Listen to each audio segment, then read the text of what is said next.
Chers amis fidèles du Padre Pio, bonjour, mon nom est Jean Goyard et vous assistez au programme sur les pas du Padre Pio qui vous commande chaque matin un Fioretti de la vie du Padre Pio. Fioretti qui d'ailleurs n'est jamais un petit fait, mais beaucoup plus que ça. Tantôt un événement pittoresque, mais aussi tantôt un miracle, petit, grand ou même fantastique. Vous connaissez la doctrine de la communion des saints par la volonté de Dieu. Le Christ est la tête de l'Église et nous en sommes les membres.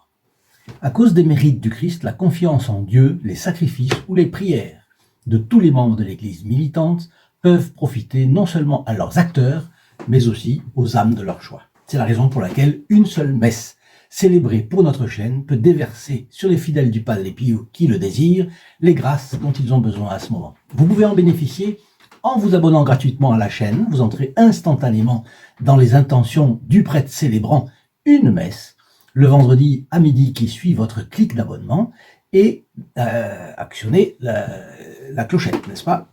N'oubliez pas de cliquer sur le bouton s'abonner et d'actionner la clochette. En partageant, c'est la deuxième solution, l'une quelconque des vidéos de la chaîne. Et c'est pareil, vous entrez dans les intentions du prêtre célébrant la messe du vendredi midi qui suit.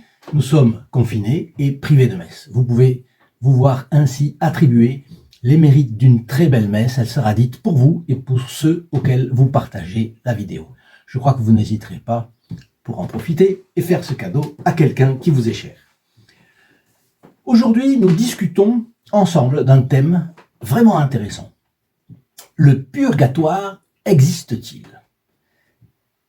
Vous avez déjà des idées là-dessus? On va en discuter. Ceci est tiré du livre Padre Pio et les âmes du purgatoire du père Alessio Parente. Le simple fait que nous prions pour les défunts suppose l'existence du purgatoire, nous dit-il. Il n'y a en effet aucune raison de prier pour ceux qui sont au ciel. Ils jouissent de la vision béatifique. Ni pour ceux qui sont en enfer, parce que pour ces derniers, il convient de lire la parabole que donne notre Seigneur Jésus-Christ dans l'évangile selon saint Luc, au chapitre 16, verset 19 et suivant, et dont vous vous rappelez sûrement. C'est celle du mauvais riche et de Lazare, du pauvre Lazare, qui de son vivant aurait aimé se nourrir des miettes qui tombaient de la table du riche. Et celui-ci ne jetait même pas un regard compatissant sur le mendiant. Le mauvais riche est en proie au tourment de l'enfer, tandis qu'il voit Abraham, et auprès de lui le mendiant Lazare, que le mauvais riche n'avait jamais aidé de son vivant. Les voyant ensemble, le mauvais riche demanda à Abraham d'envoyer Lazare le désaltérer. Car, dit-il, je souffre cruellement de ces flammes. Mais Abraham lui répond, entre nous et vous, il y a pour toujours un grand abîme, afin que ceux qui voudraient le traverser ne le puissent pas. Le mauvais riche reprend. Je te prie donc d'envoyer Lazare à mes 5 frères, pour leur attester ces choses, de peur qu'ils ne viennent eux aussi dans ce lieu de tourment. Et Abraham répond, ils ont Moïse et les prophètes. Le riche continue, mais si quelqu'un des morts va vers eux, ils se repentiront. Et Abraham réplique, s'ils n'écoutent pas Moïse et les prophètes, quelqu'un des morts ressusciterait qu'ils ne le croiraient point. Et c'est notre Seigneur Jésus-Christ qui parle lui-même. C'est un des textes qui fonde la vérité de l'enfer. C'est la parole révélée. On ne peut pas le mettre en doute. Ceux qui sont au ciel et ceux qui sont en enfer sont donc au-delà de notre capacité à leur venir en aide. Le Padre Pio est au-delà de notre capacité de lui venir en aide. Par contre, lui nous vient en aide. Il suffit de l'appeler. Voilà sa photographie que j'ai ici, et c'est elle qui a présidé à sa canonisation. Eh bien, vous pouvez l'obtenir gratuitement. Il vous suffit de téléphoner au 08 05 36 08 47, prix d'un appel local pour la France métropolitaine et les dom-toms, de 8h30 à 12h30 et de 13h à 19h. Alors, prier pour les défunts présuppose qu'ils sont à mi-chemin du ciel et que c'est un état où ils souffrent, d'une souffrance temporaire, au contraire de l'enfer. C'est une période durant laquelle l'âme peut recevoir un soulagement apporté par l'intercession des vivants, vous et moi. Vous voyez que l'on peut apporter un soulagement qui sera évidemment fonction de la valeur de la prière. Mais quand on a peu confiance dans la valeur de sa propre prière, eh bien nous avons 2 solutions qui ne s'excluent pas. Prier plus longtemps et mieux, c'est-à-dire avec amour de Dieu, première chose. Et deuxièmement, passer par les prières de quelqu'un dans lequel on a confiance. Et quand tant et tant de fidèles accouraient demander au Padre Pio ses prières, c'est qu'ils avaient confiance dans la valeur de sa prière. Passons donc par notre bon Saint Padre Pio pour prier pour nos morts. La prière donc. Mais il y a deux autres moyens. J'ai fait une allusion tout à l'heure, la confiance. Parce que la prière confiante obtient beaucoup de Notre-Dame et du Padre Pio. Et puis, il y a le sacrifice. La confiance et le sacrifice dupliquent, pour ainsi dire, la prière. Et c'est logique, c'est cohérent avec tout ce que nous savons, tout ce que vous savez de l'Église catholique. Donc je reprends le texte du livre.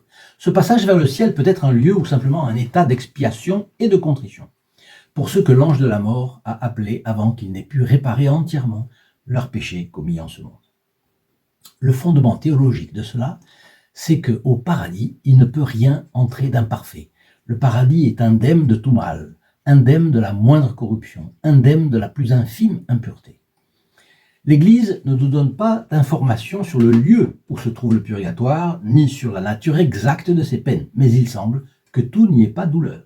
En effet, si on lit bien Sainte Catherine de Gênes, on note qu'il doit aussi y avoir des joies. Voilà ce qu'elle dit. « Je ne crois pas, dit-elle, qu'il y ait un bonheur comparable à celui d'une âme du purgatoire, hors les bienheureux dans le paradis, et c'est un bonheur qui augmente au fur et à mesure que la grâce de Dieu repose sur cette âme. » Désigner les âmes comme de pauvres âmes, les âmes du purgatoire comme de pauvres âmes, est donc un langage impropre, car elles sont riches en amour, en joie, en espérance du ciel et de la résurrection. Tout n'est donc pas tristesse au purgatoire. L'âme au purgatoire est entrée en réalité dans un noviciat du ciel, et avec une immense gratitude envers Dieu. Le Padre Pio disait qu'il voyait une foule d'âmes de défunts à San Giovanni Rotondo, encore plus nombreuses que la foule des fidèles de passage. Elles venaient implorer ses prières et sa messe. Vous voyez combien c'est fait pour nous inciter à passer par le Padre Pio pour toutes nos intentions, toutes les intentions que nous pouvons avoir. Nous aimons le Padre Pio, alors jetons-nous à ses pieds et pourquoi pas, aidons-le à se faire connaître de toutes les façons possibles et imaginables. Soyons de vrais propagateurs de sa vie et de son message, le message que transmet sa vie aux hommes. Saint Augustin, le plus grand des docteurs de l'Église catholique, nous dit que pour être purifiés de nos fautes passées et pour être admises dans le ciel, nos âmes après la mort doivent être soumises à un feu pénétrant, affreux, et plus douloureux que tout ce que nous pourrions voir, endurer ou même concevoir dans la vie présente. Vous vous rappelez cette comparaison, on dit que il y a la plus grande différence entre le dessin d'une flamme et une flamme ici sur Terre. Il y a moins de différence entre ces deux-là que entre une flamme et la flamme du feu au purgatoire.